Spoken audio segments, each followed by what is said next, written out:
Guess who Adam told to introduce the show today? It's me. Welcome back, everybody, to Everybody Loves Raymond. Sorry about that. My name is Alex Shear. I'm joined with my friends. Introduce yourself, friends. Hello, I'm Mike Dormer, and we are also joined by Adam R. Rudy, and the R is for Raymond. Hell yeah. Thank you for tuning in for another momentous occasion of Everybody Loves Raymond. But it's not just the three of us today, right, Mike? No, it is not. We have a guest today, a very special guest. A noted author has joined us on the podcast today. Our good friend and soon to be yours, Khalonji Bulluck. Thank you for joining us today, Khalonji. Yeah. Thank you. And I've come to impart my Raymond expertise upon you all. Now, I've watched one whole episode and I'm ready. That's a running theme, believe it or not. I think I think all of our guests have seen a minimal amount of Raymond, which I'm very okay with that being the thing. at this point, we have decided to go with having our friends on the podcast and not experts and people involved in the world of Everybody Loves Raymond, which is fun for us, but doesn't really shed any light on the central thesis of this show, which is, who the fuck is this guy? Ray, really? And so, Khalonji,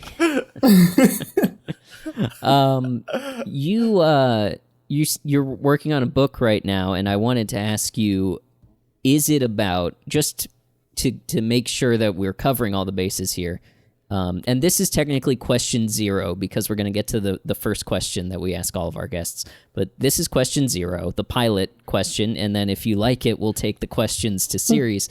But is your book about Everybody Loves Raymond in our universe or the character of Ray Ramone in the Everybody Loves Raymond universe? My book is about neither of those things. Okay, thanks for coming on. Bye. Bye. Oh, shit. All right. Bye, it's been great having you all. Thank you. It's been a great time. No, I'm sorry. Go ahead. No, it's not about that stuff. Oh, wait. Yeah? I was going to say, do you want to tell us about your book that we can look forward to, or do you want to keep that Keep it a secret between for now. you and Ray? I can read the synopsis real quick. That would be... Welcome to. Should we put some music under it? Yeah. Do you want sports or judge? Let's go. Okay.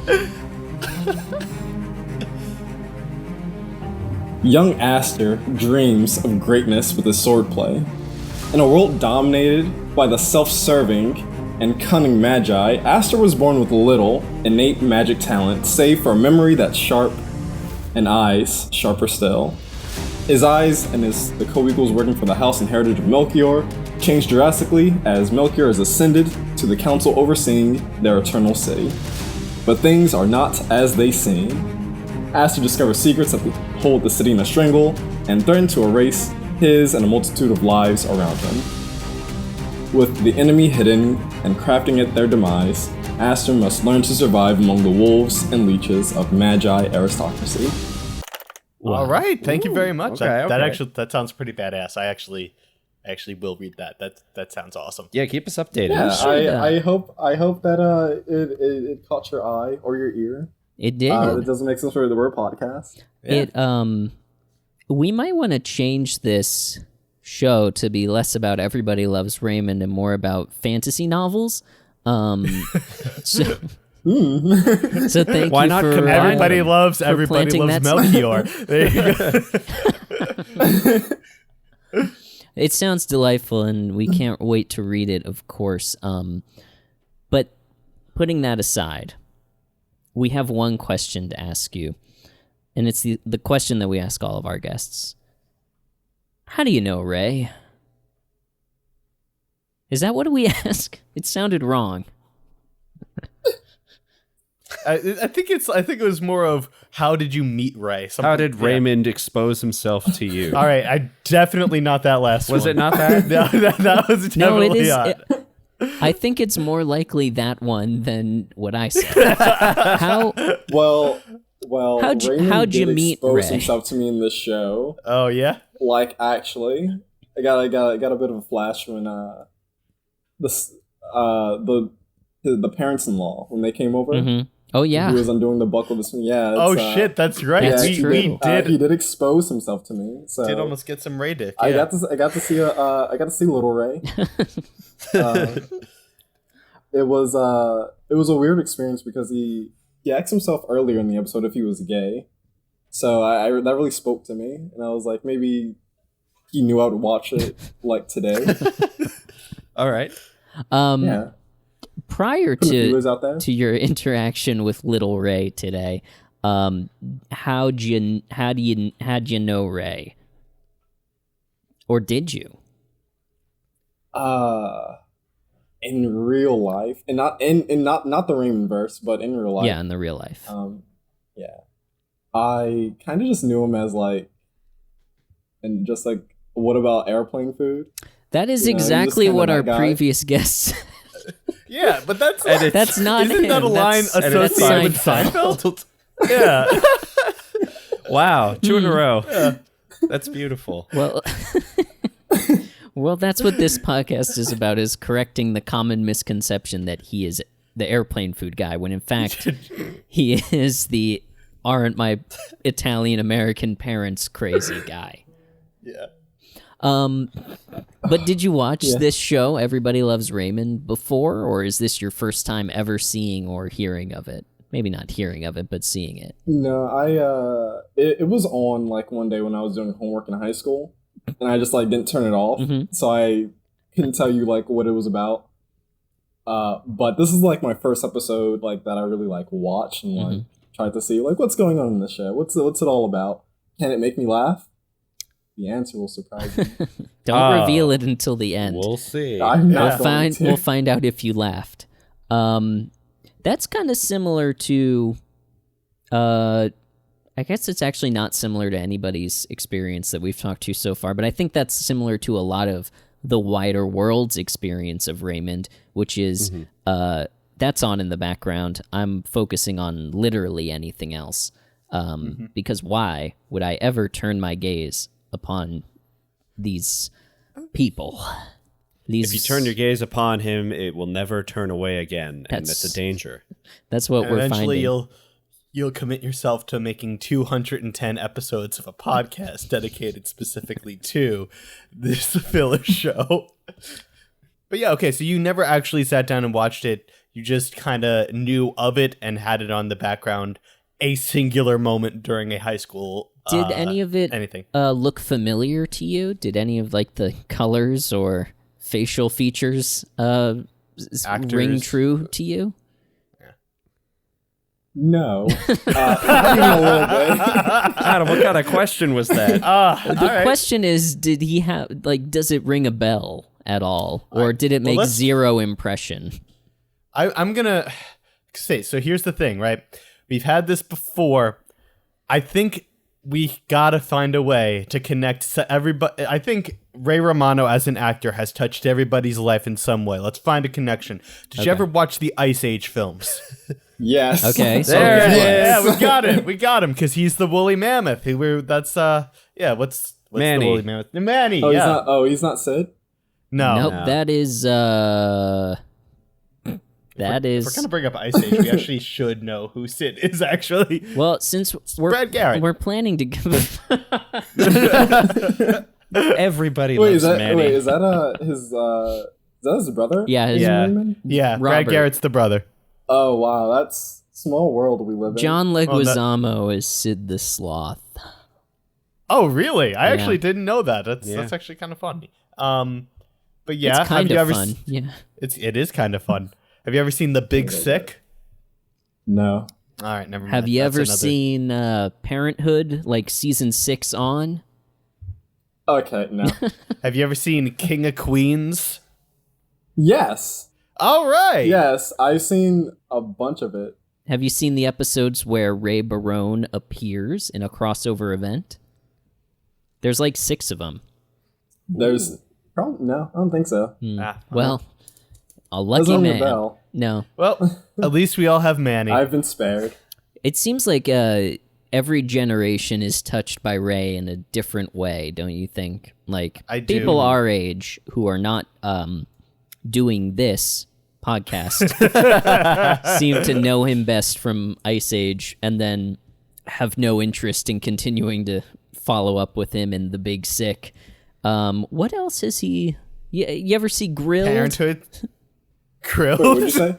You ever see Grilled? It's a movie about a couple of steak salesmen, right? Or am I making that up? Yeah. I think No, is that no, is I've that the never one seen that is that that the a one that whole Alexa thing? brought on? Yeah. Oh, do you ever see The Irishman?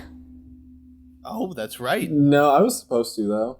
All right. No, I can tell you that I've seen Ice Ages 2 through 4 though. Okay. Wow. As You've well as never the seen the first one. first one?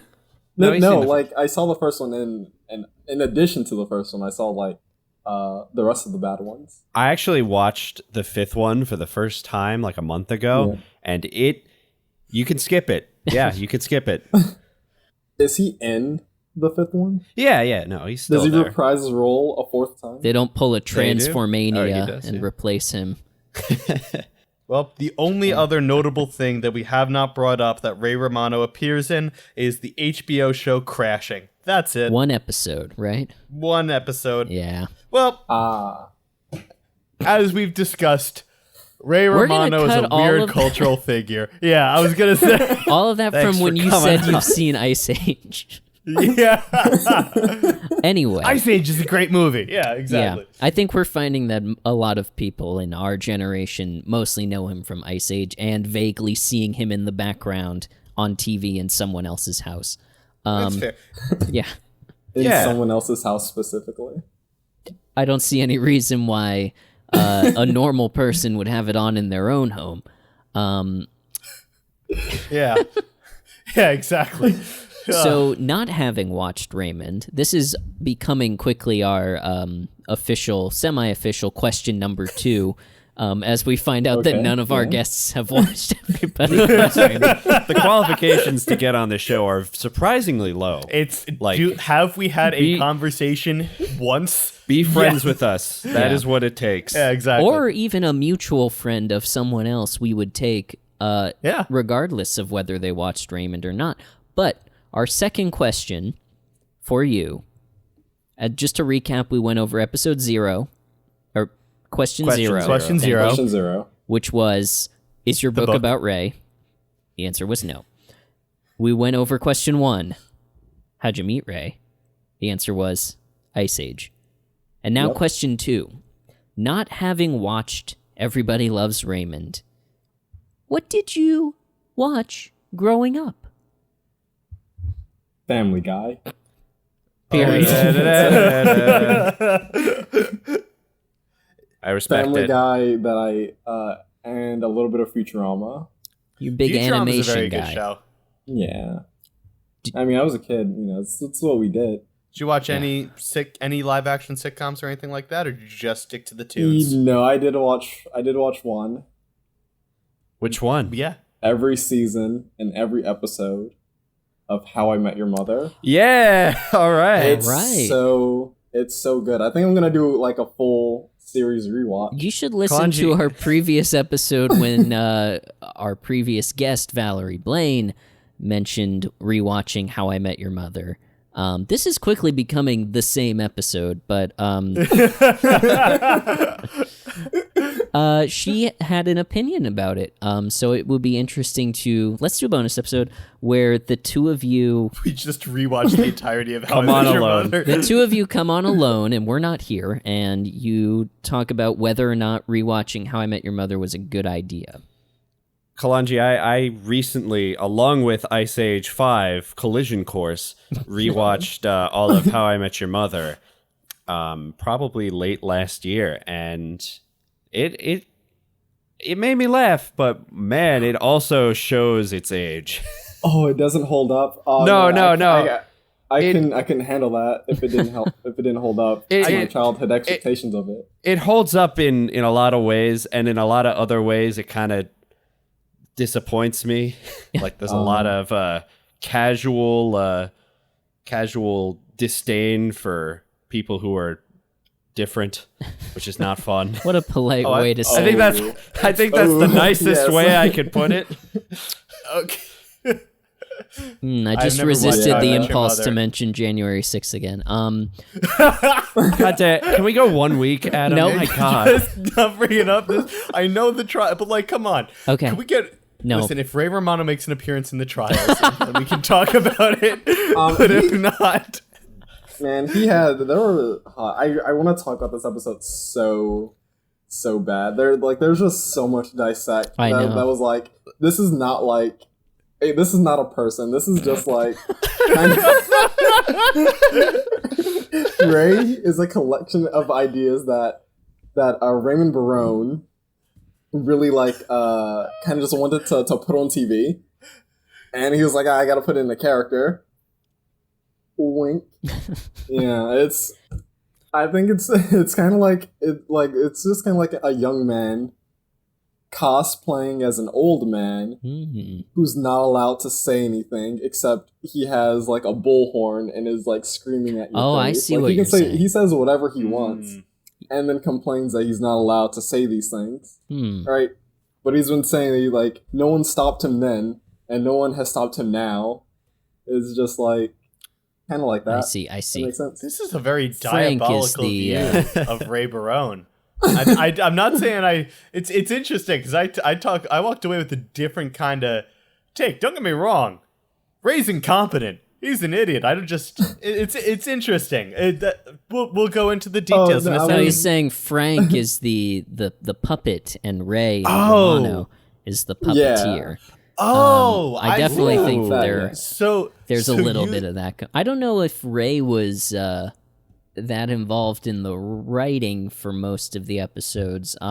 That's so crazy. We can assume is that It's based on the comedy of Ray Barone. So someone else looked at his comedy and said, I got it. So wait, a room full of Khalonji white thinks- male writers. Khalonji thinks that the author insert of Everybody Loves Raymond, Ray Romano's author insert is Frank Barone, not Ray Barone.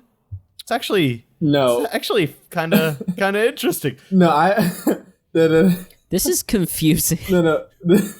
I'm lost. No. The author, Are you still with us, insert, listener? The author insert, Ray Barone, is just a puppet piece for Ray Romano. Yes. I have many very different opinions on Frank.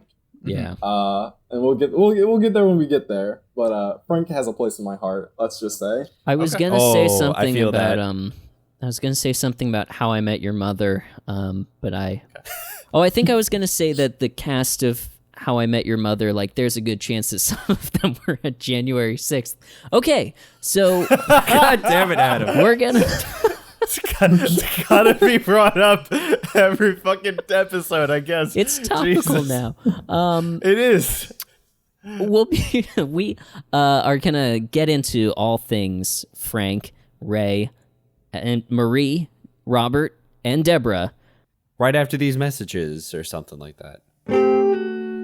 If you're like me, curating a totally customized box of more than $40 worth of themed toys and treats for your dog to deliver to your own door each month is really taking a lot of your time and cutting into your personal and professional lives and taking a real emotional and spiritual toll on you. Luckily, now you can give your dog exactly what they want with BarkBox. BarkBox is a totally customized box of more than $40 worth of themed toys and treats delivered to your door each month. You don't have to deliver it yourself to your own door. You don't have to put on your UPS costume and, get into your Honda Civic that you've painted brown and drive around the block and then put your hazards on, of course, and pull up to the sidewalk in front of your house, get out and deliver a box that you've made yourself to your own front door leave, make a couple more deliveries, because why not, and then come home, open it, and give it to your dog. You don't have to do that. Not anymore. Not with BarkBox. BarkBox does all that hard work for you. You can get your life back. You can finally reconnect with your stepson. You can, finally get your Etsy business off the ground. You'll have so much more time, and your dog will be one of the over 2 million dogs who's enjoyed BarkBox's unique, curated collections of innovative toys, all-natural treats, and chews inspired by Stranger Things, Star Wars, Spider-Man, and so much more. All your favorite brands and intellectual properties are working with BarkBox to create awesome toys and treats for your dog. So, what's stopping you? Go support this show by visiting BarkBox through postfun.info/ads. And when you get there, let them know the Raymond sent you. Welcome back. I hope you enjoyed those messages from our sponsors. It's time to go through Season 1, Episode 8 of Everybody Loves Raymond. It's called In-Laws, and our guest is called Khalonji Bulluck. Khalonji, what was your overall impression of this episode? Do you want my professional, like as someone that did film and creates like TV shows and whatnot? Do you want that opinion, or do you want like my visceral, I'm just watching? Give us your opinion. Let's have both. 3 opinions. I want both. No, I want TV opinion. Mm-hmm. I want TV watcher opinion, and I want author opinion. All right. Ooh. So, TV opinion, as someone that like makes and is kind of like a really part of the creative process of TV, I do appreciate that this show took a very wild decision for sitcoms at least, and just said, I'm not going to do a B plot, like, at all. We've talked about that in Accurate. previous episodes. We've touched base, yeah. When they have B plots, they're usually lowercase B plots. Yeah. Yeah. Oh, wow. Yeah, it was really, I don't want to, I can't say that I was bored, but it did, A glowing review. No, I do appreciate that even early on in the series, it really knew that it wanted to be replayed and just rewatched. Because you can, I assume you could watch this episode at any time and be like, I just know what it is. Like, these characters are probably don't change. It's really part of the sitcom formula. And it really nailed that. So I can, like, props to that. It does what it wants to do. And it does it, I would say, pretty effectively. Mm-hmm. Yeah, that's a really great point. As a watcher, oh man, I don't know. Hate is too strong a word. I just have a strong disdain for everyone in the show except Debra and Frank. Really, Frank? Interesting. Hell yeah, Khalonji. Welcome to the dark side. We're all Team Debra here, but coming out hard for Frank, that's surprising. Yeah, I think Frank. So can I talk about how often I laughed during this episode? I thought we were going to how reveal often? that at the end of the show, Yeah, okay, but if you want to tease it, I mean, we can Go for it. Let's to tease it.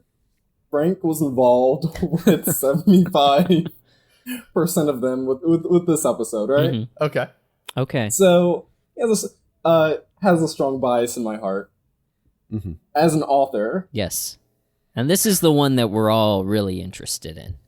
True. I like writing characters that have traits. Period. that are and those traits can be more than just aggravating in just a myriad of ways. I like writing characters that are able to have fun. Yeah. And ones that, like, just aren't miserable. Mm-hmm. So So what are you trying to say here? Yeah. What are you getting at? trying to say Ray seems to have it made, but he just made me feel like his life's miserable, and I felt bad for him. And Yeah. that made and I came here to laugh, and I'm just like, I just feel bad for this guy that seems to have it all. Mhm. Like, really? Yeah, but He has it made, but he keeps trying to unmake it. That's exactly Yeah. right. Yeah. He's never such able a to be self-saboteur. Yeah. Thank you for that. I really thought your author's opinion was extremely valuable.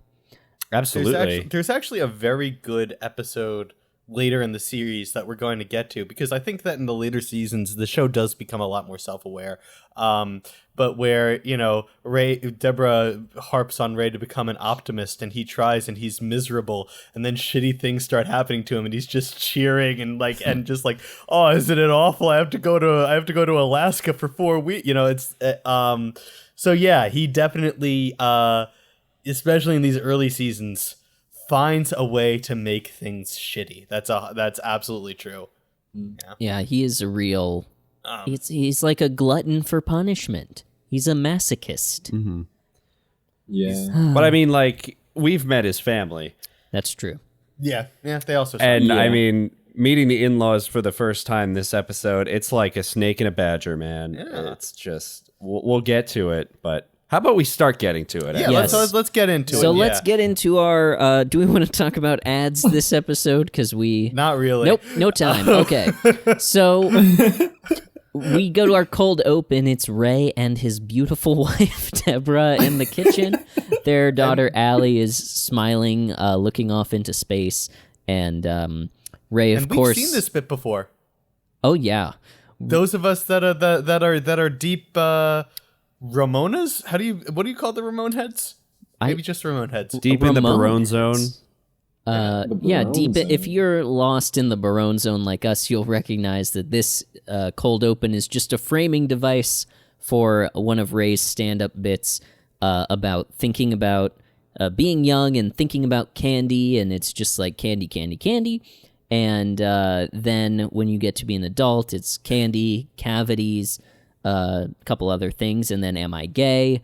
Yeah, this is familiar, but this is not the first time they've done that, and I actually don't know. What do you guys think? How did they do with this compared to like earlier times where they've worked his stand-up in, like notably the rubber band on the head to make the mushroom cloud, like atomic bomb thing. What did you guys think?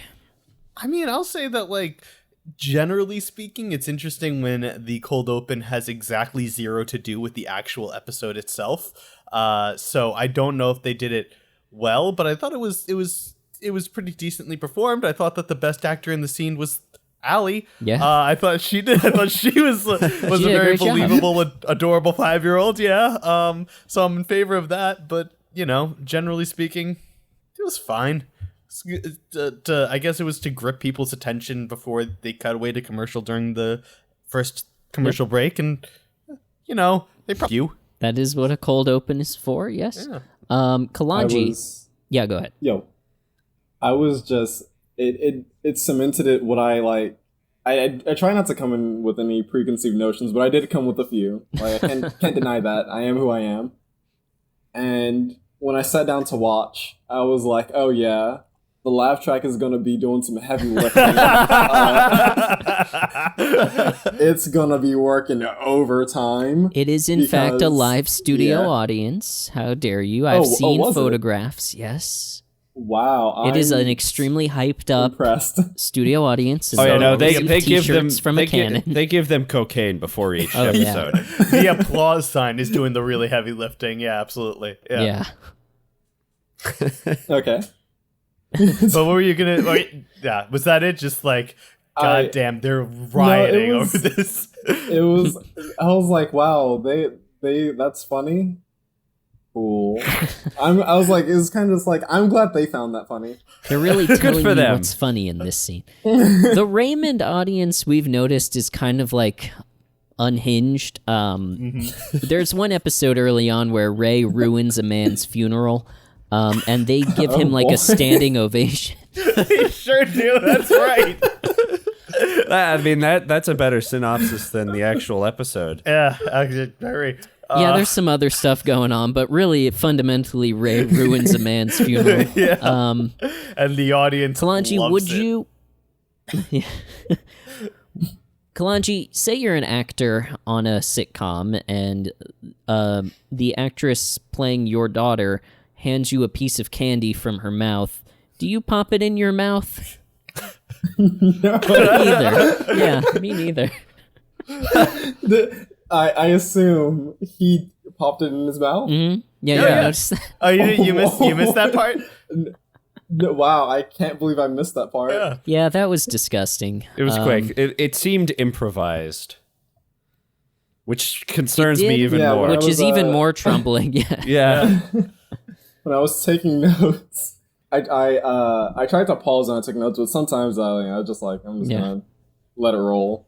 Sometimes it's not worth the pause. I definitely have found that in the past with Ray. But yeah, that's our cold open, and I guess the punchline of it is Ray takes the candy from this child's mouth, and then he is swept away by the joy of candy. Yeah. So then we go to our conveyor belt opening. Khalonji, what you need to know is this show, unlike most shows which have, one, maybe they refresh it down the line, maybe they have two title sequences, this show has like 7. So previously we saw a sort of haphazardly shot opening sequence where Ray is assembling like a Fisher-Price playset, and somehow, through sheer ineptitude, traps himself inside of it, and he has to scream for his father and his wife. But this one, we have the classic conveyor belt opening, where the family goes by behind Ray as he gives a monologue about his life. What'd you think of this?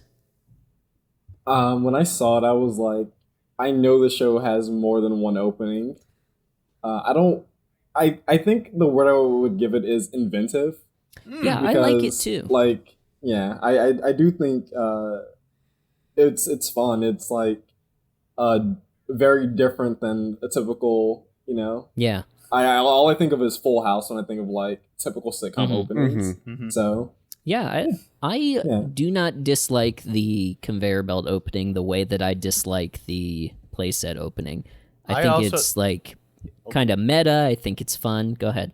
Oh, sorry. I was going to say, I also like this opening. I know Alex has a visceral hatred for it. All right, you're putting words in my mouth, and even if they are kind of true words, I don't hate this opening. I prefer the Fisher-Price opening just because it feels a little more grounded like the rest of the show. I mean, the conveyor belt one just feels a little more TV-ish, I guess. That's a stupid complaint. Yeah, I know. guess so. It's like presentational. Yeah, and Adam, I think you said it best when I think you said this like in episode 1 or 2 when like during the Fisher-Price toy set opening was like, and Ray seems really like confused and like doing it wrong, and no wonder he is. A random guy just ran up to him with a video camera asking him about his life, and that's kind of what I feel like. Yeah. That's kind of still what I think about when I see that opening. Tangent's Whereas over. with this one, they set up a tripod and they had a whole crew there, and he invited them over, presumably to watch him pretend to rake and deliver a monologue in front of his house. Yep. Yeah, definitely. But then the thing ends, and we go into our first scene. Is the first scene him? Well, first we go into an ad break, but we're not yeah. talking about that. So then we go into our first scene. It's one of these days we're going to break down the ads that we see in between each ad break on Peacock. Maybe on a lighter week. We don't have time today. Yeah. Instead, we're going to talk about our first full scene. This is Marie and Frank in their kitchen. So this is the Barone kitchen. That's what I thought. Frank is like ripping coupons apart with, for the ham-handedness with which he does it. It's surprising how clean his lines are. Yeah. It's like he's really good at this. It's a skill. yeah. And Marie is bothered by this. He's just trying to save money. He gets a coupon for fish sticks, and she's like, why do you want fish sticks? You said you don't like them. You said that's not the way God wanted fish, which I thought was a funny line. That is a good line, and it's a true statement. I also agree. Fish sticks are an abomination. Wow. I think Frank values frugality more than the natural law of man. But then Ray comes in, and of course Marie forces food on him immediately, and Frank hands him a coupon for 30 cents off of Jell-O. But Ray announces that Debra's parents are coming to visit on Saturday. Frank refers to them as Howie and Eva, which I thought was really funny that he would purposely get their names wrong like that. Their names are Warren and Lois, and I have so much to tell you about the actors who play Warren and Lois.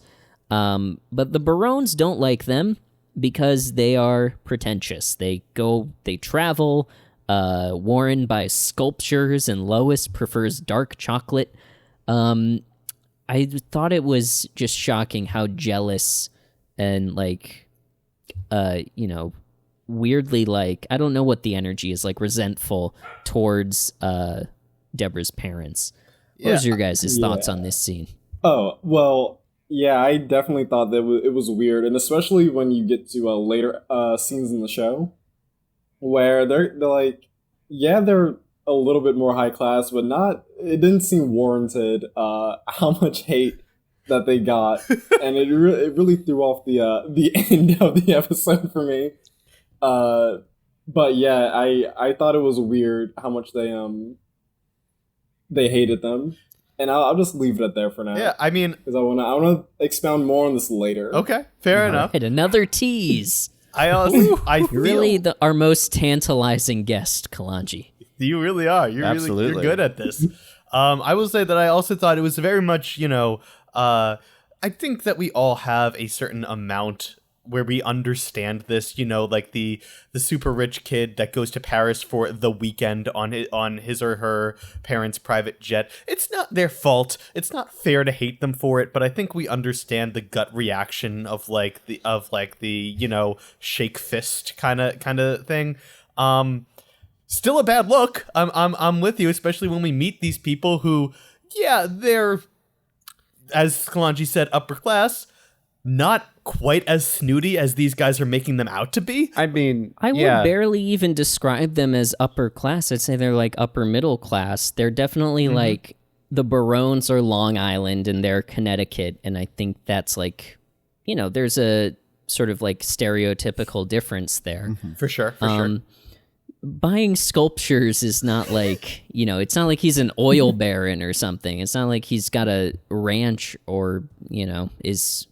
They also make a big deal about their honeymoon spot, which was, I actually forget what it was off the top of my head. Sri Lanka. Yeah. Weird place for a honeymoon, I will say that. But yeah. No, they're world travelers, and then after a certain point, actually Warren and Lois remind me of my grandparents, who once they retired became world travelers. They went to all over the place. They went to India and China, and I think once you get to a certain point, you've seen Paris and stuff, and you want to see the entire world or as much of it as you can. We find out in the next scene that they're going to Vietnam, which we'll talk about it in the next scene. Before, wow, Frank is such of all the characters, he is one of them. Truth. That is a true statement. Maybe the truest statement that's ever been said here. Alex, what were you going to say?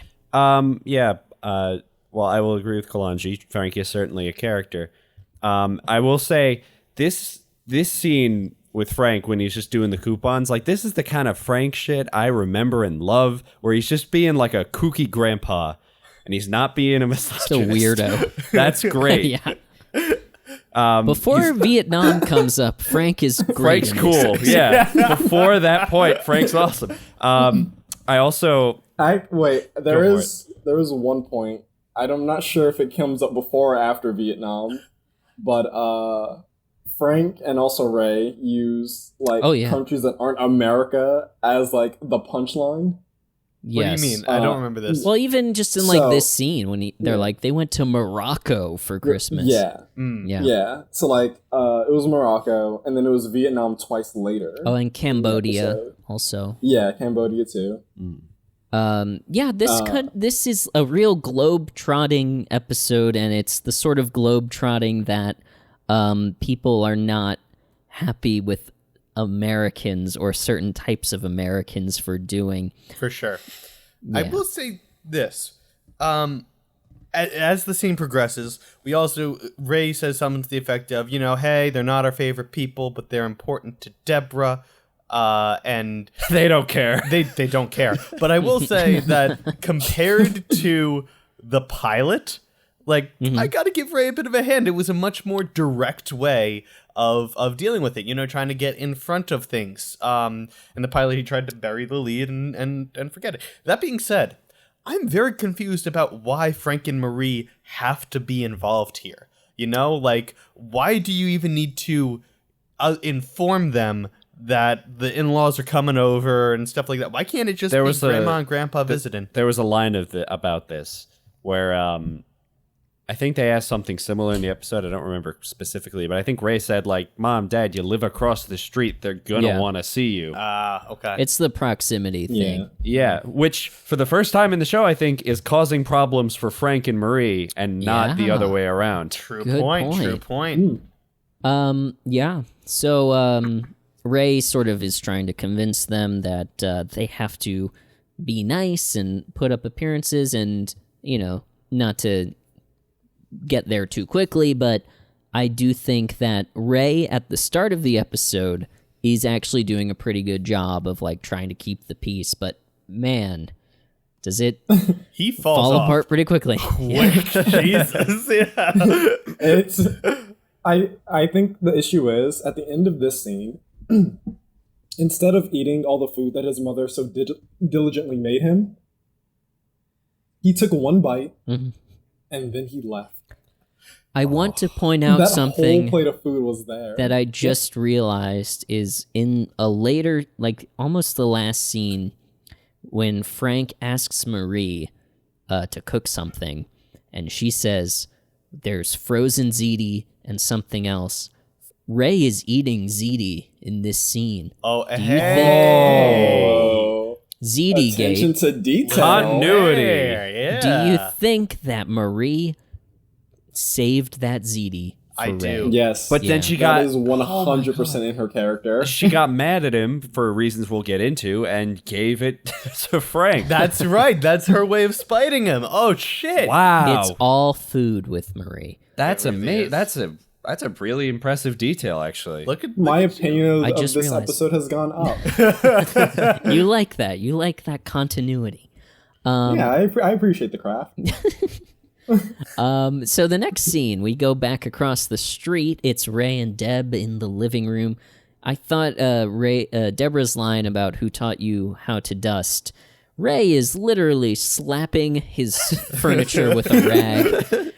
Like, this is a new level of ineptitude even for him. Like, we've seen him be capable in other aspects of his life. He must understand how dusting works. Well, hang on. There's a phenomenon. I forget what it's called, but it's basically like you pretend to suck at something so someone else will do it for you. Is that what he's doing here? I think it's... Yeah, I mean... A little I bit. want to say yes, but also I know how little thought often goes into character choices on this show. So I would like to think yes, realistically probably no. If we were writing it and we were thinking about it as much as we do, hell yes, we would be doing the whatever that's called. Yeah. And like season 5 or season 6, one of my favorite episodes is when Robert ends up in a long-term relationship, and Ray gives him advice of basically being like, just suck so much and she'll do everything for you. Oh, yeah. And that gets back to Debra, and she goes off on it, and it's one of the funniest scenes in the whole show for me, because like I said, it's very cathartic, but it's also like I don't think they intentionally were doing that in season 1, but I think this lays the groundwork for Maybe that. they were recontextualizing this. Yeah. I'm getting the impression that you all have seen more than 8 episodes of Everybody Loves Raymond. Oh, We are the 3 flavors of people who have seen Everybody Loves Raymond. Mike watched it intermittently growing up with his family. I watched it in syndication as like a teenager, and Alex binged it hard when he was in college. That is correct, yes. So Wow. So we've all seen all 210 episodes just at different points of our lives. Yeah, and now we're coming together as men. in the single most Long Island white boy podcast possible to bring Long this to Island. light. Not from Long Island. I'm from the scenic Hudson but Valley. also- you give off the energy, Adam. Yeah. It's basically the same thing. But anyway, so Debra is preparing for the arrival of her parents, and she's purchased a little Peruvian sculpture, which is I don't know how to feel about that. But the parents enter, and now this is big. We get an applause break. Was it just me, or did the audience kind of double clutch on the applause break? Did anybody else clutch? notice that? Yeah, they were sort of like, Yeah, like they Yeah. took him a second. yeah. Why Where they is were- that? Did they not recognize these people? Maybe they started the applause sign too late, and somebody was like, "Oh, here they come!" But then everyone got hip to it. I don't know, but it was I don't know, but they probably did recognize these people. So, what are their actual names? I was about to say Howie and Eva. Warren and Lois. Warren is played by Robert Culp. He is best known for being on the shows The Greatest American Hero, and I Spy with our good friend. Speaking of Jello, he was good friends with Bill Cosby. Listen, it was old Disavowed. Cosby. It was old First of all. Cosby, okay? It's not... Adam, you say that name and just don't immediately say disavow. That's your whole thing. Disavow. That's Disavowed, actually... yep. Well, of I course. I think it should go without saying, but in case it doesn't, we disavow William Cosby. This is the internet, Mike. Nothing goes without saying. Well, good point, news true for point. Robert Culp is he never had to disavow Bill Cosby because he died in 2007. But Rest in peace. he appeared. I want to tell you a couple fun facts about him. He was active in the civil rights movement with his friend Bill Cosby, and he appeared on 4 episodes of the TV show Columbo as 4 different characters. As 4 different characters. Plus, he appeared on the spin-off Mrs. Columbo, which I did not know about. Wow. I've never heard about that. I fucking love it. That sounds like a Mrs. Doubtfire ripoff. It's it's actually fascinating because I did look it up, and it was called Mrs. Columbo, and then it was unsuccessful and unpopular, so they changed the name to Kate Columbo, and then to like the Kate Columbo Mysteries, and then they changed it to Kate Loves a Mystery, and then they canceled it. But he appeared on Mrs. Columbo. They tried a lot. He appeared on Mrs. Columbo as a 5th separate character. So in the Columboverse, there are quintuplets walking around committing crimes, looking like Robert Culp. He also... Is he the villain every single time? Did he like kill her every single time? I have not seen the episodes, but I would assume Bonus they episode. liked to do that in the 70s. They liked to bring the same guys back as different people and not address it at all. But Bobby Culp also narrated 2 Eminem videos. What? Yeah, Like Eminem the rapper? I should have The pulled candy. this up. No, the rapper. I was okay. I should have pulled this up beforehand and we could listen to it. I can do that now. Enjoy really a nice, quickly. tasty M&M during your snack break. I mean, I'm not gonna lie. That's more his like Voice, yeah. aura, yeah. And instead of the anger and of Eminem. Wow. All right. So actually, he was only the narrator in 1 Eminem video, but the other credit is part of a compilation. Eminem Guilty Conscience. Do we think he met Dr. Dre if Dre was on this track? We might have to listen to the whole song. Meet Eddie, 23 years old. Fed up with life and the way things are going, he decides to rob a liquor store. But on his way in, he has a sudden change of heart. It's him. And suddenly, It's Warren. his conscience comes into play. And that's it. That's maybe So- there's a bookend. I don't know, but So when he came on to Everybody Loves Raymond, the audience was like, "Oh shit, it's the guy from the Eminem video." yeah, honestly, I bet there was a real generational divide there. There was probably some Mrs. Columbo fans. And then there were the younger people who recognized him from Eminem's Guilty Conscience featuring Dr. Dre. Those are the fun facts I have about Robert Culp. Katherine Hellmond was best known, she played Lois. She was best known for being on Who's the Boss and Soap, cool. the sitcom Soap.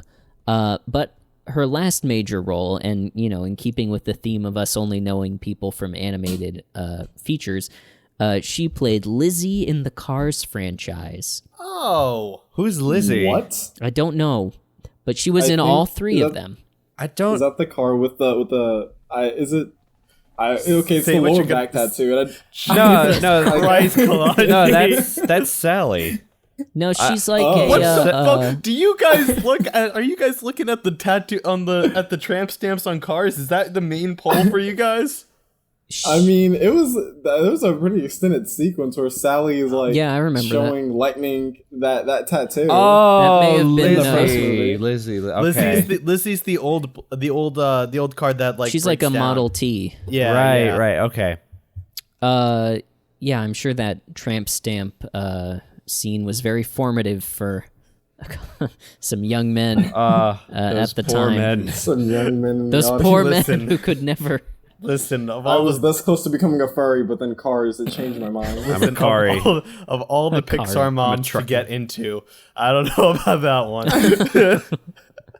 Anyway, That exhausts you. Sorry. Let's continue. Warren and Lois arrive. They get an applause break. There's some chit chat. Then the Barones arrive. And so remember in the previous scene how Marie was aghast at Lois liking dark chocolate.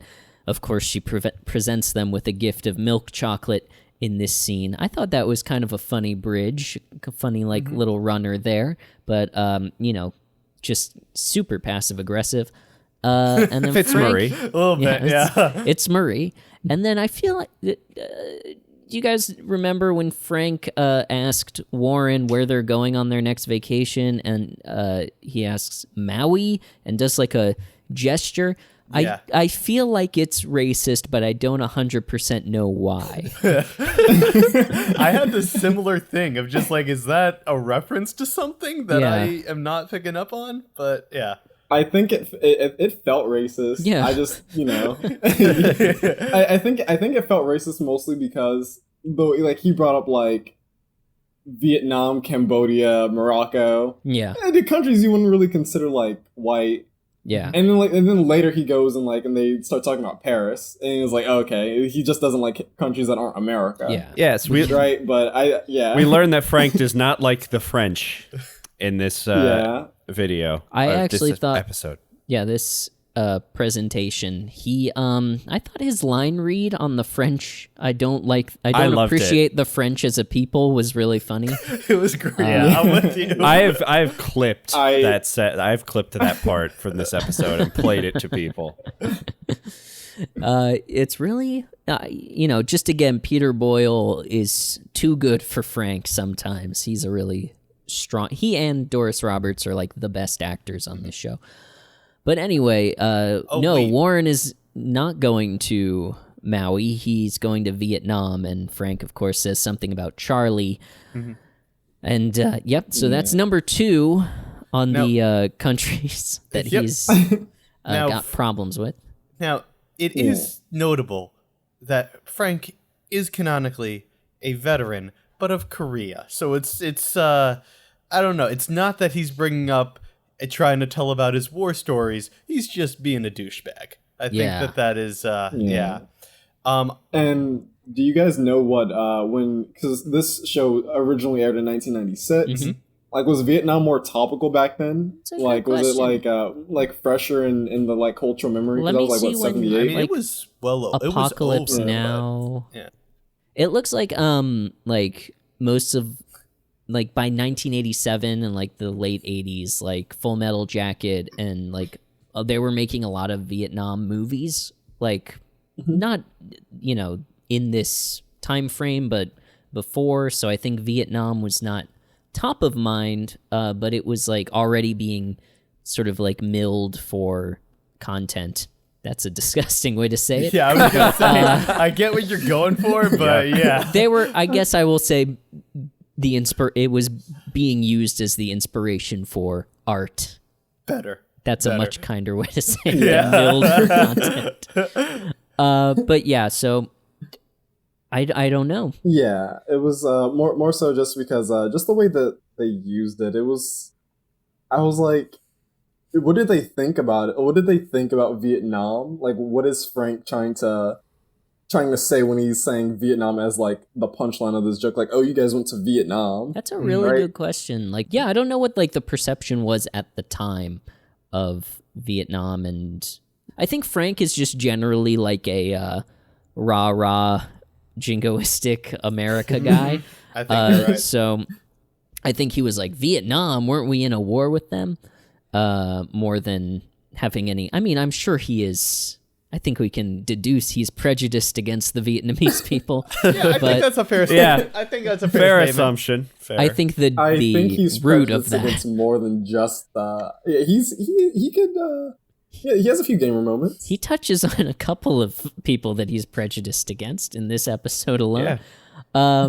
But they say they sort of brush over that. And Marie mentions, I don't remember how they got onto this topic, but Marie likes PBS, and this has been established in previous episodes that she's like a big PBS, like Sense and Sensibility, like fan. I bet she would be into Downton Abbey if this show were 12 years later, maybe more than that.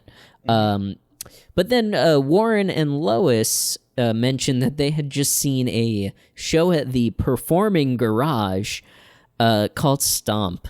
And I laughed out loud at the idea of anyone considering Stomp to be like high art. Yeah. Because I put it in like the same category as the Blue Man Group in my mind, where it's just like, yeah, that's a show and it's a performance and it's great, but it's not like something that highfalutin. Like, this is just more evidence that Warren and Lois are not like snooty, like high art people. They're just like people who go to the theater, and I want to know about the overlap of people that went to the Met and then went to Stomp in the same day. Yeah. Yeah. the Venn diagram. No, I'm just saying, like, I think that that was kind of touches on the issue I had with this episode. Like, Warren and Lois are kind of like a little snooty, as in like they're just not stay-at-home people. Mm-hmm. But it didn't. I didn't find it really funny or cathartic to have like people just like make fun of them for that. Because I kind of felt like, I feel like there are way more people like Warren and Louise than there are Frank and Marie. Yeah, they're just people who are, they go to like Broadway shows. Like, they're making an effort to go out and do something. They're not like, it's not like they're trying to convince them that like, oh my God, John Cage is amazing. He just sits at the piano and is silent for 4 minutes. Like, they're not being like avant-garde, or they're not like, oh my God, Yoko Ono, what a genius. She's obviously, I'm not trying to disparage Yoko Ono in any way. I'm just saying, like, that's avant-garde. Warren and Lois are not avant-garde. They're just making an effort to go out and experience things. Khalonji, I think you just laid out like my biggest issue with this episode, and that just, I don't love watching people just be mean to other people just over stupid shit.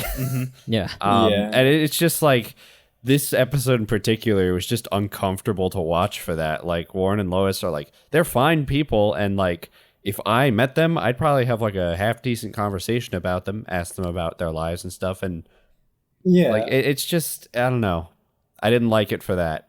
Later in the episode, like, Warren gets a little snappy with Frank, but at that point, it's like, well, the spice is Warren. Yeah, so, like, we spent 20 minutes with him just They like... never, like, I never felt like they were talking down to Marie and Frank. They were just sharing details about their lives. And then, you know, it's only it's only once they're basically having a meltdown in the restaurant that Warren is even a little bit salty towards Frank. Do you think Right. this speaks towards Marie and Frank's insecurities about who they are as people, that they feel the need to lash out at people who are more traveled, who like maybe have more interesting stories to share?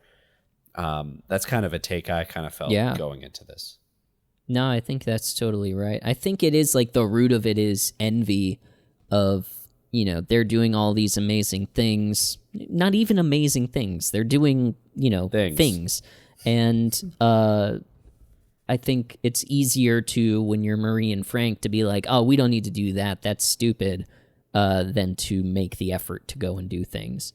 Because as Frank says, I don't like getting dressed. Is that what he says? Something to that effect? I mean, he probably I don't said like that. to get dressed. We totally skipped over the fact that when the in-laws walked in, Ray literally like had his dick in his hand. Like, Oh, yeah. we totally skipped over that. Shit.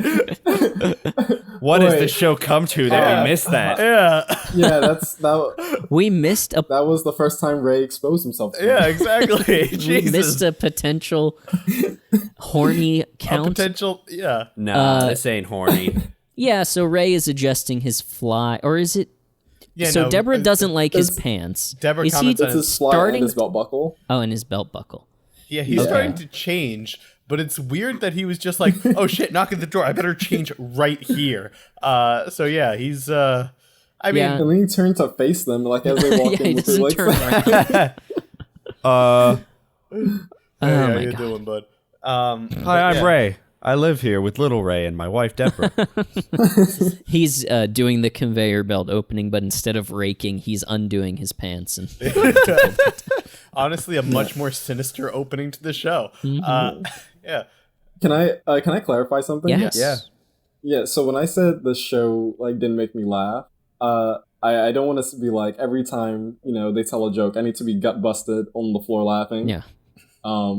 But I'm talking about like real like audible, that actually like made me like project laugh. I can always like, you know, I like to see comedy wherever, and this show has a lot of comical moments. But one part that made me laugh was they were ribbing towards the end of the scene, and going into the next scene.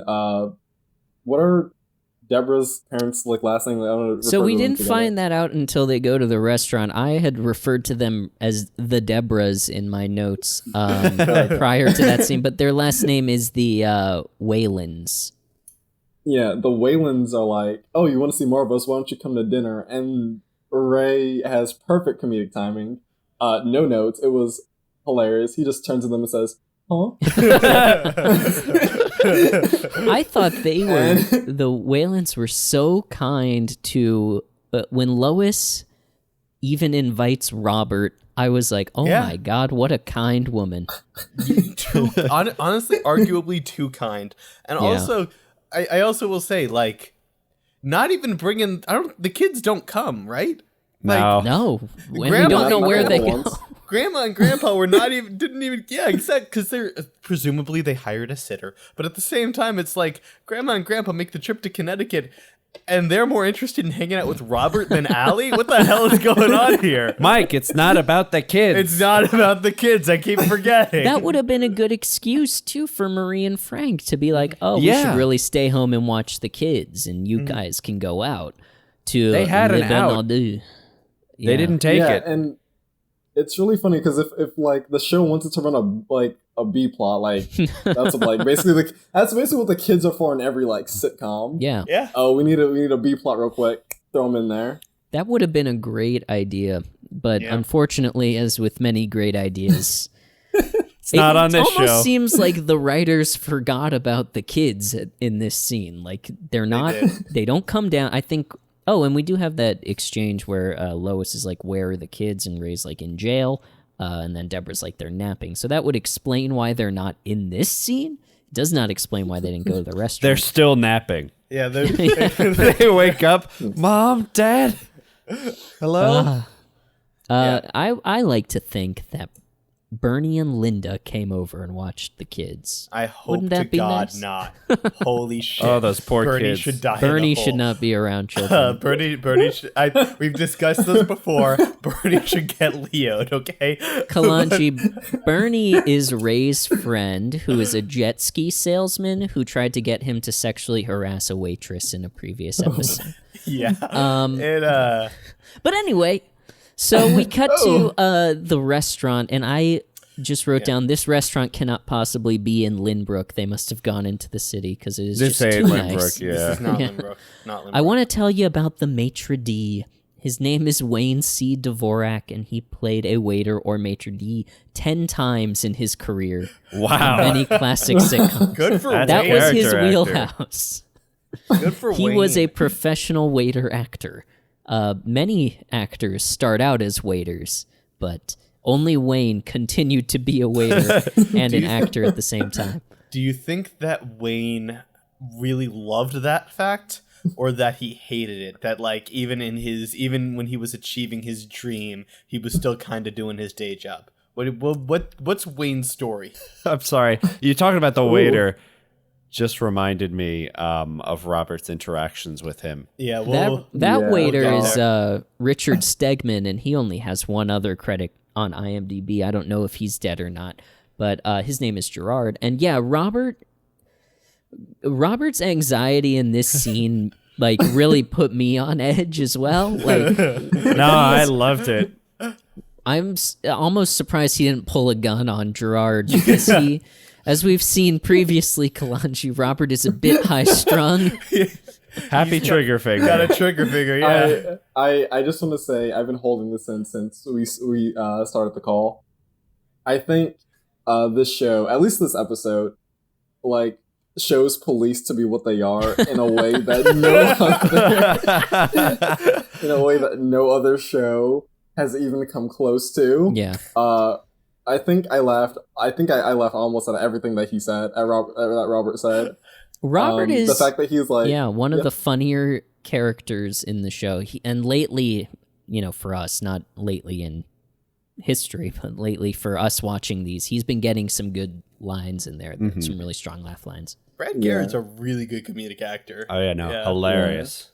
But I think I was just gonna say one of my favorite moments was like he felt intimidated by the waiter, and Ray says like you're a cop, you outrank him, and he's like I'm not wearing my badge. Yeah. How does he know that? He doesn't know that I outrank him. Yeah. And like, And I was like, oh man, that's perfect. and we've touched on it before, how Robert is such a big man, but he carries himself so small. Like it wouldn't even occur to him to carry himself as if he is an authority figure. He is just like, why would if he I do don't that? have my badge, I'm completely vulnerable. Yeah, why would he carry himself as an authority figure? He doesn't have his badge. That's it. Yeah. He has that really funny line when Warren asks him how I think he says like the police business is going, and he says, one day you're saving a puppy from a tree, and the next day you're pulling a skull out of a toilet. I was like, that helps to explain why Robert is the way he is. It's also that's also just a very funny line. Yeah. No explanation needed. No one asked either about That would have been story. a good B plot. Yeah. Yeah. Oh my god. Could you imagine they just flash back to a like hyper realistic like horror sequence of the serial killings of the skull toilet man? I'd watch a murder mystery spin-off starring Robert Barone. Genuinely? Kinda, yeah. I Be would careful do that too. saying that, Alex, because I think the Reddit is gonna pop off at that suggestion. They've already Khalonji, when you get a chance, swing by r/Everybody Loves Raymond. It is a place. They love they tolerate us. they sure do. We've waded into that water a little bit, and it has been an experience every time. Anyway, in this scene, I thought another funny thing was Marie returning the silverware and the plates. Yes, that was cool. Yeah. And then we get Frank. Is it Frank who asks what kind of food it is? And Debra says it's French food, and that of course prompts. I don't like the French. Yeah. I don't like the French as a people. As a people. Yeah. I find them annoying. I love that line so much.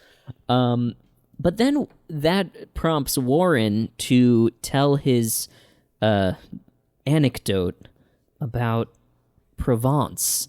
And, you know, it has the rhythm of a joke. Yeah. So I want to play you Warren's anecdote, and let's just experience it together. This is funny.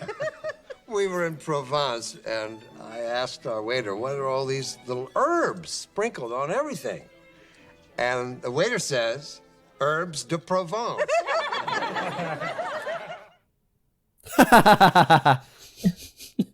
Which, I know what herbs de Provence are. I know, I can picture the scene. But is it a joke? And why did they all laugh? Is it just politeness? I think that I don't think they all laughed. I think it was Debra and Lois who laughed. Yes, but why? Lois, because she thought it was funny. Debra to be polite. You think so? I do. Yeah. I don't know what is fun. That's almost like when Frank Barone's I Was Just Thinking, what's going to replace the car alarm? Like, it has the cadence of a joke, but what's funny about that? It's like an alien who's trying to understand humor. Yes. I was also going to say that I think that, like, from the moment that Frank and Marie, and to a lesser extent Robert, entered the restaurant, they're clearly uncomfortable, but I think that they continually try to take charge, even though that's very specifically not what you do at a restaurant, you know? Yeah. Like, it's almost like they're fighting for dominance from the other Control. I think that Frank and Marie are fighting for They like to have control, exactly. they want control from the Whalens, you said their name was, right? Yeah. They want to have control from the Whalens, and that's why Marie's like, this is too much, let's give it back. That's why Frank is ranting about how expensive everything is and how unfair it is.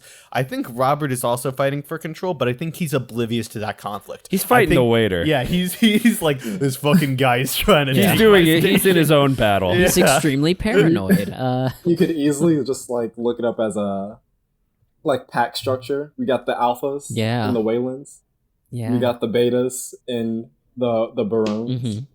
And the sigmas that are the restaurant workers. Oh, I thought Robert was going to be the Sigma. I thought that's what you were going for. But no, I part of me wants to, but we know he's not.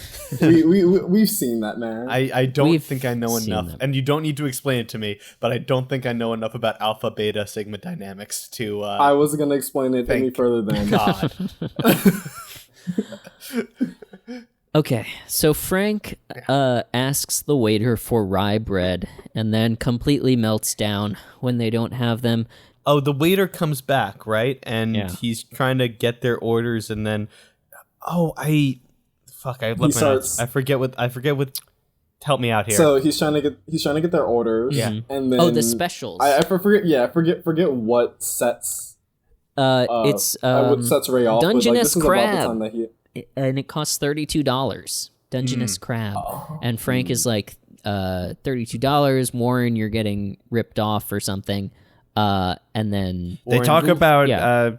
Lois brings up like, oh, there's nothing wrong. We enjoy like being a little luxurious now and again, spending a little bit to enjoy life, something like that. yeah, sometimes a little luxury is necessary. I thought Marie's read of what does that mean was really funny. And they go back and forth a couple more times, I think, and then I feel like Ray cracked Has way a too gamer soon. moment. Yeah, I feel like this wasn't a boiling point. This was like a simmer. And it was going there. I think the Barone's conduct in terms of how they're behaving at the restaurant is ridiculous, and, you know, someone needs to rein that in. I think their interactions with Warren and Lois don't warrant Ray breaking down. They're being, you know, for the most part, polite-ish, you know, as polite as they've been in the previous scene. It's more of like the clash of personalities, and they're not connecting, but they're not like fighting each other. But then Ray breaks down and sort of goes off on the the Whalens. Do you want me to play the clip of his Yes. rant? Okay, because I don't remember what he says exactly. But here Caught him on tape. Yeah, we got him on tape. Got him in 4K. Yeah. What you're about to hear may be disturbing. I guess we just don't understand. Well, not everyone can understand everything. What's that supposed to mean? It's all right, Dad. It's okay. You taking their side now? Is anyone else hot and cold? Maybe this wasn't such a good idea. Of course it's not a good idea. It's a bad idea. It's a very bad idea. What, am I the only one who can see this? Hey, what are you doing? Oh, come on. These people shouldn't be at the same table together. They shouldn't be in the same state. My parents like to stay home and watch TV, and your parents honeymoon in Cambodia. Excuse me, Sri Lanka? Well, who cares? Ray, I mean, I care, okay? And I know you care, because that's the kind of people you are. You like to make jokes about herbs that nobody gets, and you go to France, and you go to Stomp, and you go to some basement in a village to watch a transvestite carve a yam into a monkey. I don't remember that line. why, Ray, I had no idea you felt that way about You didn't remember that line? You didn't remember I that thought line? that's might- the line we were going to talk about. That might have been a I was taking notes line. Yeah. Well, Yeah. I think we can all disavow that line. Oh yeah. Yeah. Well, it was the Yeah. 90s, and our understanding of gender was not... You know, last episode, Khalonji, we tried to remember if the movie Junior is transphobic. It turns out this episode was transphobic all along. So the thing is, the term transvestite is not in itself transphobic. This is because a lot of people back then, those who weren't allowed to medically transition, I believe some of those people still use that term to refer to themselves, and they are trans. They just don't consider themselves transgender. They consider the actual changing of your parts to be, the qualifying factor. That being said, from Ray. From Ray's perspective. from these authors puppeting Ray, it's very much they are the butt of the joke. Yeah, it's clearly In that intended as respect. ridicule. Yeah. Yeah. Does not age. Does great. not age great at all. Yeah. Yeah. And yeah, go ahead. No, I think the show is okay, but it's just kind of like the structure of this episode was weird because it felt like it's structured similarly to like how stories with like a moral would have it. Like Yeah. he learned to just to love them at the end, right? Yeah. And then we got to the actual end. There's no moral here. He didn't, and we're gonna get there because I have a lot to say about that last scene. Because when the credits started to roll, I was like, "That's how they're fucking ending it." I Like, know. I was like, "That does not resolve anything." I think this. Well, let's go to the next scene first. So the Yeah. Barones, Okay. the Barones, including Ray, go back to Marie and Frank's kitchen, and Marie is mortified at Ray for breaking down in the restaurant and sort of breaching that social wall of actually like saying that the Barones and the Whalens don't like each other and they're not gonna get along and they're different kinds of people. I think the Barones, Marie and Frank, are actually right to be disappointed in him for this. I do think that, they weren't connecting and they weren't, best buddies, but they were being relatively polite. So here's the thing: I don't think any one of us is going to disagree that Ray was a piece of shit at that dinner. Like he was so far out of line. I hope he gets banned from the restaurant. Yada yada yada. Like that was a dick move beyond all dick moves. That being said, I also think it's very facetious and hypocritical of the rest of the Barones to pretend that they had nothing to do with it. You know what I mean? Yeah. Like Yeah, Frank yeah. said literally 2 seconds before Ray sounded off, "What, are you taking their side?" When Ray said, "Calm down, Dad." Like it wasn't. I I think the That's a battle good point. lines were drawn. Ray just made the stupid ass choice of drawing first blood, and Yeah. by drawing first blood, I mean he kind of like nuked him. Like there was like he Yeah. ended the thing, He but like drew he- all the blood. Exactly. Like he started and ended it, but it's not. He was the Barones are not blameless here. They yeah, backed yeah, him yeah, into the corner. Yeah. I'm grading them on a curve for sure. No, so this ending could have been so. I think it would have been better, but you know, I'm not in the writing room. Can't say that for sure. But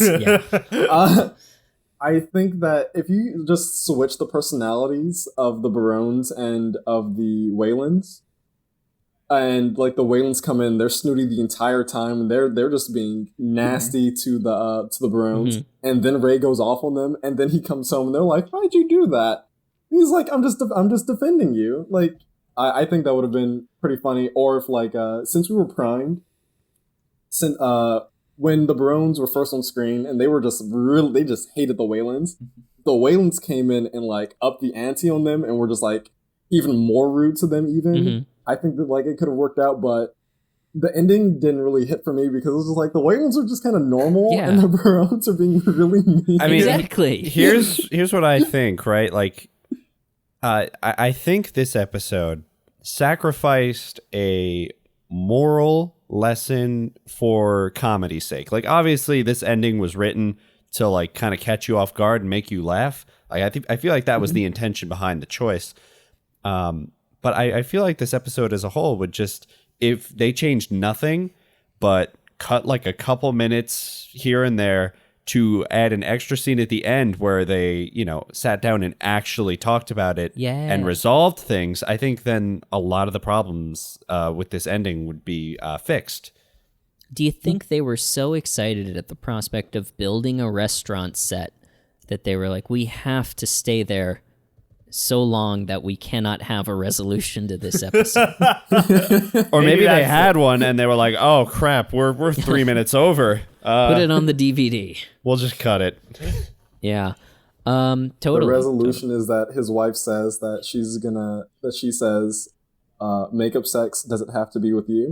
Yeah, that's the end of the episode. That's the Yeah, resolution. so That is the resolution. So Ray comes home after getting yelled at by Frank and Marie, and Debra is sitting in the dark, and she turns the light on when he enters, which I thought was very dramatic. Of course, Debra is right to be mad at him. Ray says, she should be way more upset than she actually is, in my personal opinion. The fact that they sort of, you know, quote unquote, resolve their conflicts so quickly is like, Debra deserves better. We know this. Because she brought up the only point that she had to make, which is like, yeah, my parents are a little off. Have you met fucking yours? Like, Jesus Christ.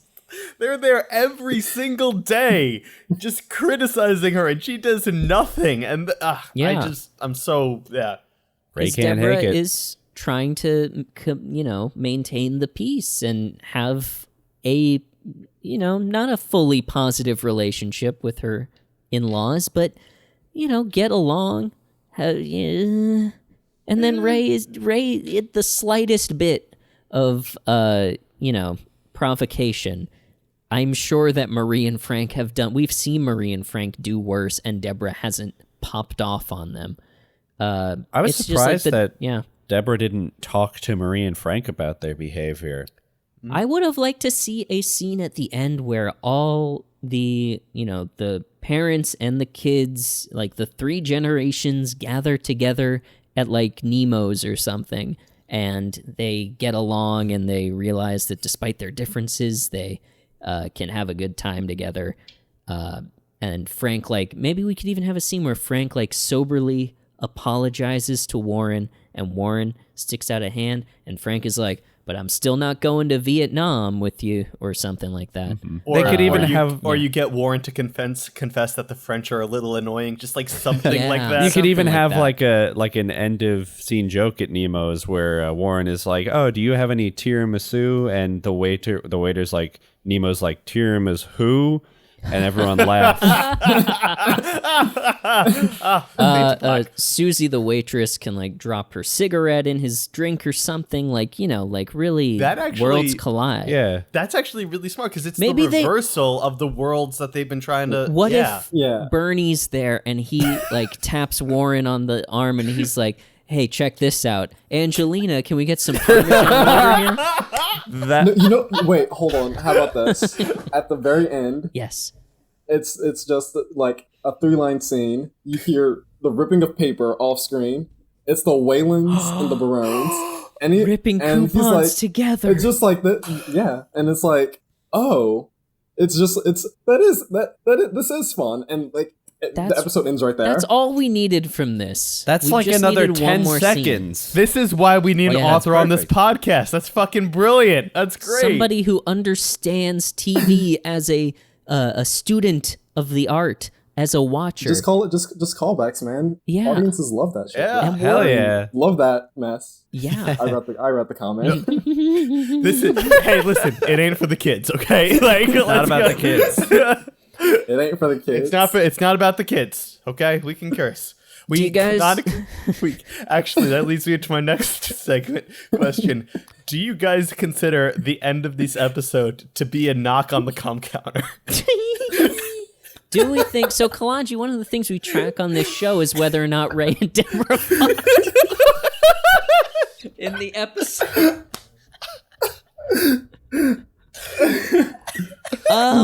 You know what? Not confirmed, so we can't knock it on the cum counter, but we do. It's definitely on the horny counter for sure.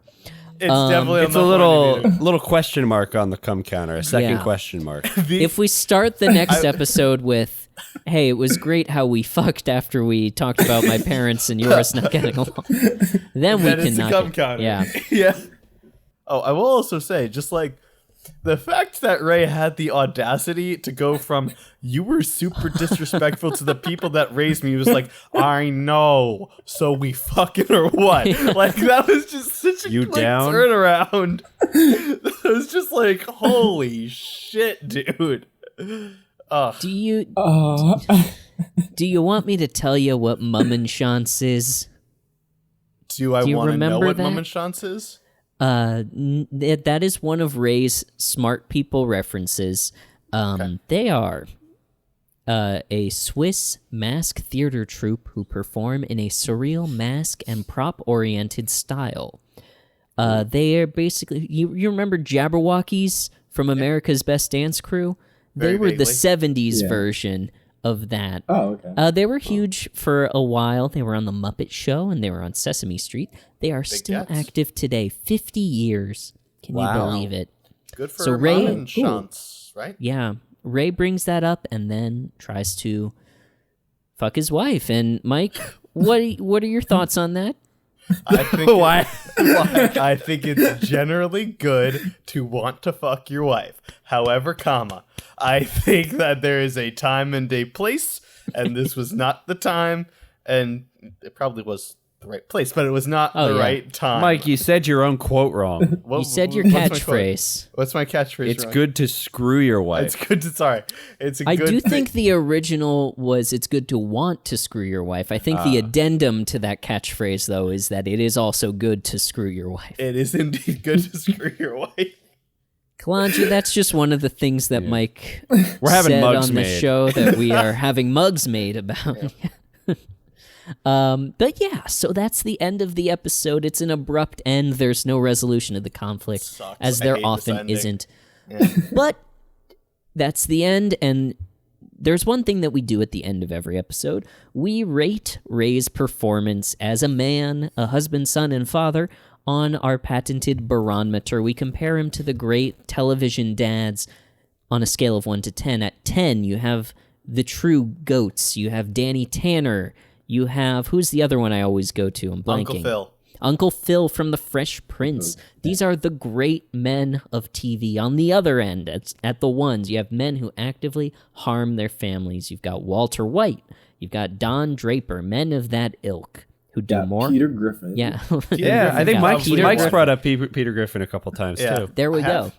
At least once. I don't remember. All right. Homer Simpson. You've got all the incompetent animated Homer dads. Simpson is not a 1, but he's not a... Early I'm season sure you Homer can find- Simpson Homer was pretty good.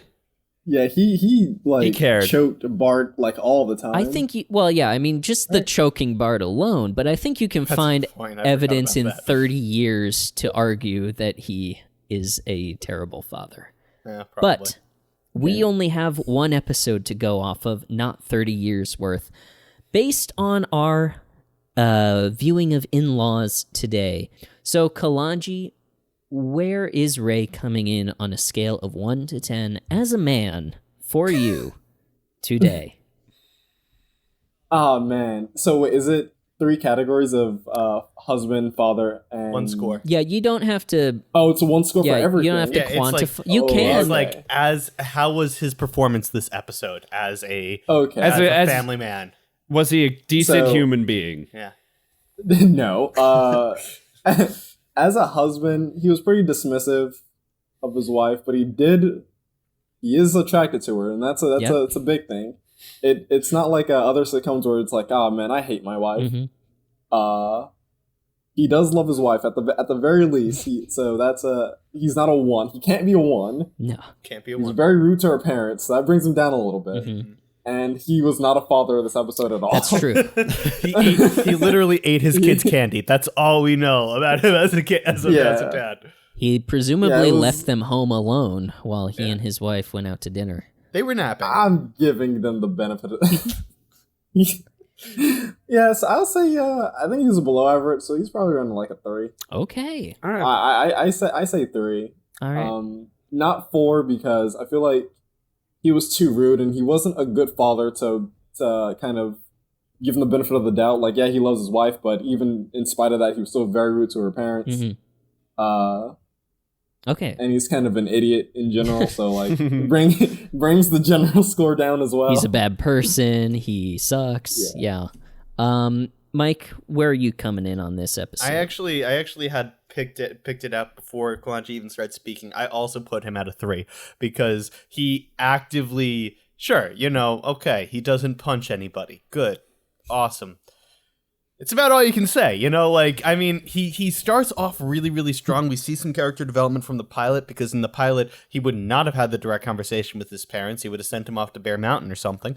Yeah, but instead, he tells him, hey, don't be a dick. And then the parents came over and they were dicks. And he was like, hey, that's awesome. And joined him right away. It wasn't anything like actually productive here. And then, of course, he's blew up at the Whalens, disrespecting the people that were paying like a several $100 meal.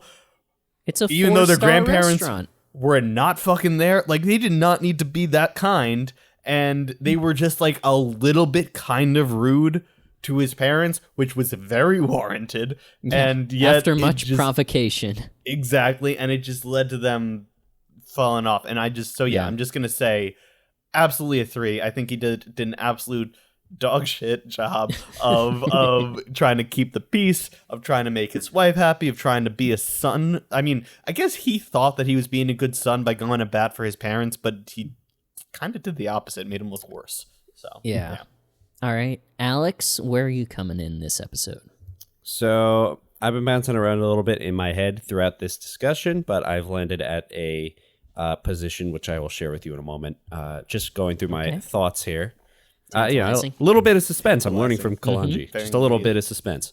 So, firstly, when Warren and Lois first come into the scene, I liked how Ray and Frank were kind of bonding over shitting on their relatives. In-laws.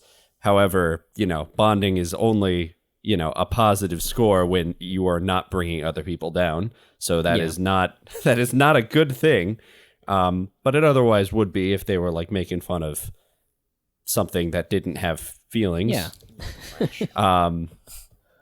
And then at the dinner, I believe Raymond was justified to say something.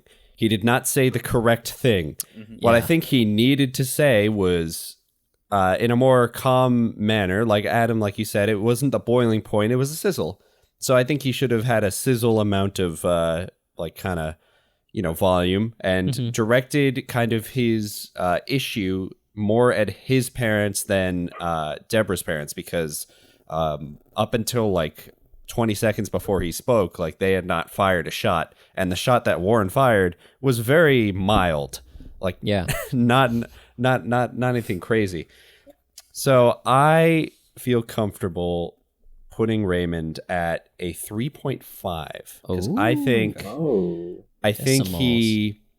think he took action when he needed to, but the action he took was not the correct action. Disproportionate, to say the least. Yes. Okay, very good. Bringing the decimals into the game, always exciting. We bring decimals in now and again. Yeah, we gotta. I am... Okay, so starting from the beginning, the fact that Ray made the effort to try to cut this off before it gets, to like forewarn his parents that the Whalens are coming and to please get along with them. That is pretty much the extent of good things that he does in this episode, because as soon as they get there, he doesn't really try to manage the situation at all. Like you said, he starts making fun of them. Although I will say that anyone who makes fun of Stomp in my book is okay. So I'm not gonna penalize him for making fun of Stomp. I will penalize him for making fun of the Whalens in general. I think at the restaurant, his response, he should have been, he tried a little bit to manage his parents, but really he did not have to go off on the Whalens like that. It was totally disproportionate. And I think, like we've said, he's not doing any favors to Debra by doing this. Like, there's the interpersonal relationship between the Whalens and the Barones, but then there's also, like, you can't even try to keep the peace for Debra. You can't even be polite for your wife. And so, like, the fact that at the end, I've given him points for this before, the fact that he seems to presumably fuck his wife, at the end, it works a little bit in his favor, but not as much maybe in previous episodes. It's and good then to the fuck kids, the wife, but also if that's the only good thing we can say. True. And then, the kids don't factor into this at all. I'm gonna have to say, I want to give him a 3.5 as well, because I think maybe in Gus we gave him a couple of us gave him a 3, and I think he doesn't sink that low here, but also I think in the episodes where we've given him 4s, he's a little better than this. So I'm comfortable. That's at a great point. That's a great point, Adam. All right, so that averages out to a 3.25 this episode, which is not good. Not good at all, no. Not in the least. Okay. Because of rounding, that is going to be 0.1 higher than his all-time low of 3.2. So he's at 3.3 now? Yeah, well, not average. Average, he's at 4.9, but okay. Yeah. Oh, wow. His all-time low is a 3.2, you said? Mm-hmm. Was that Gus? Yeah, that was Gus. Okay, yeah, there you go. Yeah, he hasn't sunk that low. He did fuck up that guy's funeral. All For right. context, Khalonji, one episode, he averaged an 8.3. He did. Oh. Yeah, he did supported very his good father's dreams in that episode, and we were all very impressed by that. But now he's back to really being scum of the earth. Yeah. That's it, though. We're coming in at a 3.24 or 3.25, rounding to 3.3 for Ray this episode. Khalonji, thank you so much for joining us. As always, you bring light and joy Khalonji. into our lives. Thank you for having me. You did a wonderul job. Super fun. Yeah, it was great. I loved hearing your takes on all things Raymond, and I hope to hear the audiobook of your book, which Everybody Loves Malachi, or whatever. It does not have a name yet, so that's the closest thing that it can be called. Yeah. Right, there you go. In the unspecified future, keep your eyes and ears out for Khalonji's book. In the meantime, you can follow him on Instagram. And there's only one last thing to do on this episode, and it is, of course, our classic sign-off. That we didn't tell Khalonji about. Oh, yeah. So we need to tell you about our classic sign-off. What we do is we have our guests say, "Everybody loves Raymond," and then all together we say, "And we love you." And that is our classic sign-off that we say every time. Oh, wow. So, with that, there's only one last thing to say. It's, of course, our classic sign-off. Khalonji. Everybody loves Raymond. And we love you.